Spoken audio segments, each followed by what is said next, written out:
everyone, and welcome to the latest episode of Talking RegMed. This episode, I'm talking RegMed with Matthew Durdy, the Chief Business Officer at the Cell and Gene Therapy Catapult. In this episode, we're talking the Catapult, Brexit, and why China could have the answer. So Matthew, thank you very much for joining me today. For the first question, could you introduce yourself and tell us a little bit about the Cell and Gene Therapy Catapult? Okay, my name is Matthew Durdy. I'm the Chief Business Officer of the Cell and Gene Therapy Catapult. It was set up in 2012 using government grant funding in order to create an institution that would help the UK cell and gene therapy industry grow. The approach that we take to doing that is making sure that we create assets and capabilities that the UK industry can reach into and utilise in order to solve its own problems.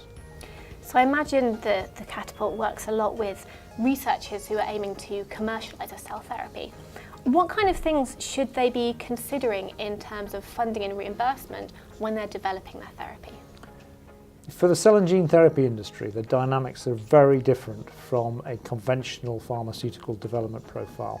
You often hear the phrase that the science is all that matters, and it's very much not the case in the cell and gene therapy industry. The science is extremely important, and the efficacy of the product is extremely important. But in order for the product to be commercializable, there are two other legs to the stool that the developer needs to think about. They need to think about the cost of goods and whether or not they can make enough of the product and to make it at a reasonable enough cost for it to be adopted. And they need to think about the customer. They need to think about the organization that's going to buy that product. Can it be legally purchased? And can it be purchased in such a way that it fits within the current healthcare system? Because these drugs are a revolution and they're very, very different. So the question obviously on everyone's lips in the UK, Europe and around the world is Brexit. So how could Brexit affect funding and investment for the UK cell and gene therapy industry? Well, we clearly were not expecting Brexit or looking for Brexit. But I think the reaction within our own organisation was very interesting because we picked ourselves up the next day and we looked around and said, okay, what does this mean?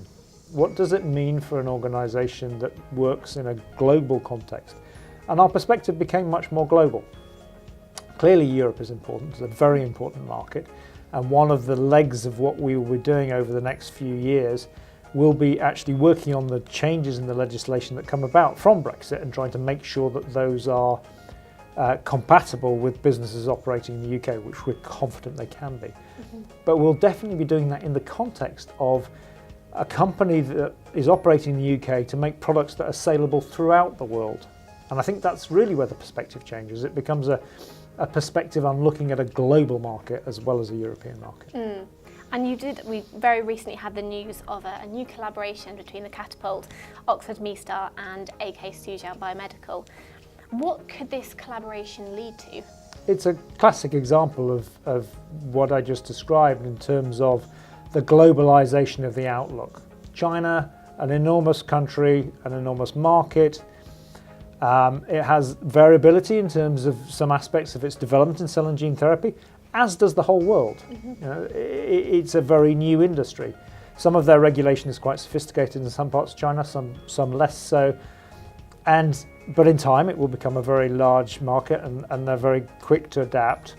So our early involvement for the UK industry in that marketplace is extremely important. And I hope that this will be the first of many, many interactions with China and other countries throughout the world where we start to build this global industry. Mm. So absolutely, this is the first collaboration agreement that you do have with a Chinese organisation. Are we going to see more of that? And are there any other countries that you've got your eye on? We're definitely looking for more collaborations throughout the world. The areas that we are focusing on at the moment from a strategic point of view are those areas where there is great national and governmental interest in the development of the industry. North America, clearly, the USA and Canada, because of the governmental support that happens there, is a big and important market. And we think there are lots of opportunities. There are lots of companies there that are looking to come and work in Europe, and we're looking to partner with them. And then in Asia, you've clearly got Japan, who've made a big strides with the iPS cell developments, and you've got other markets like Korea and China who have massive promise and massive desires to build an industry themselves, and we want to work with them. Fantastic. Well, thank you very much for taking the time to speak to me today, Matthew. My pleasure. Thank you. In other RegMedNet news, we're almost at the end of our spotlight on organoids. I hope you've enjoyed finding out more about this innovative technology and some of the new applications being explored. If you haven't already, make sure you register for our panel discussion happening at the beginning of April.